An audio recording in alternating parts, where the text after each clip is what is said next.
All right, well, shifting gears from Mississippi to here in Tennessee, the money already pouring in for the expected 2024 U.S. Senate matchup between incumbent Republican Marsha Blackburn and her likely Democratic challenger, Knoxville State Representative Gloria Johnson. Now, reported second quarter fundraising shows Senator Blackburn raised $2.7 million in the second quarter. Representative Johnson raised $1.3 million. Now, while that's less than Blackburn's, that's still the largest haul in more than 4 decades for a Democrat running for U.S. Senate in Tennessee. Otis, just kind of taking it from 30,000 feet, what's your thoughts on kind of where, it's not official this race yet. She still has to win primaries, but if this is the matchup. She's going to win the primary. And just like Mississippi, this is going to be a very tough race for Gloria Johnson. Tennessee, even more than Mississippi, has gone conservative Republican over the last, couple of decades maybe. And so it's going to be really tough. It's going to be an interesting race because Gloria Johnson is no shrinking violet. Marsha Blackburn has a lot of detractors. They don't think that she hadn't done much in the Senate. So it's going to be an interesting race, but the numbers just don't favor Gloria Johnson. It's same for a Democratic candidate perspective. I mean, what role do you think Johnson's national notoriety? She was in, the Tennessee 3, a lot of national attention that came with that. Do you think that's potentially helping her get more money coming in from the national level? That's a great point, Brad. Absolutely. I think it's helping her, garner interest and garner dollars.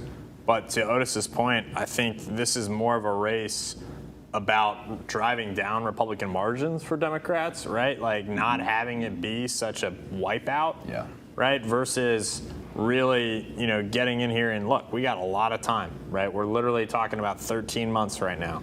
The world could change in a heartbeat and we could look awfully dumb, if you were to play this tape back. But it also just appears that like these fundamental things are in place. Yeah, Gloria Johnson's going to raise a lot of money. She's going to raise some issues. But is it going to be tremendously different than Marquita Bradshaw versus Bill Hagerty 4 years ago? I'm not entirely certain. Yeah. But at the same point, Otis, I mean, but there are still some unknowns out there, though. I mean, Senator Blackburn is a very strong supporter of former President Donald Trump. Right. We don't know how some of his legal issues will shake out. Will it matter in Tennessee? We don't know. But are there any unknowns that might, shift this race? Because, 6 years ago, or in 2018, Phil Bredesen was pretty well respected. They thought that could have been a potential pickup, but it wasn't. No, and he got wiped out pretty much. I think Sam was absolutely right. There's the numbers just are not there. And while, again, this is going to be an interesting race to cover, it just does not look good for Gloria Johnson in terms of that solid Republican base in Tennessee. Even if Trump gets convicted of something between now and then, there will be a lot of voters who will say, nah, it's all rigged and nobody cares about it. That's the philosophy of a lot of Republicans in Tennessee. Anything can happen. We're a long way away from November of 2024, but at this moment, you got to favor the incumbent here. If you had to guess what race potentially could be closer, do you think one or the other, Mississippi or Tennessee? I mean, I guess it remains to be seen. Like, could it be single digits close? I don't know.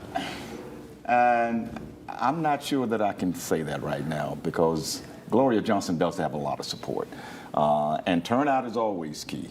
And it's a presidential election next year. There will be heavy turnout. If there is a massive turnout in Shelby County, Gloria Johnson could narrow the gap here, to Sam's point, but it's still going to be a tough road. Final thoughts, Sam? No. Well, on that note, that's all the time we have for you on ABC24 this week. Again, thank you to Otis Sanford, our ABC24 political analyst, Sam Hardiman, the great reporter at the Daily Memphian. A reminder, you can watch us not only at 9 a.m. Sunday morning, but also an encore presentation on ABC24 at 10:35 on Sunday night. Have a great day, everyone.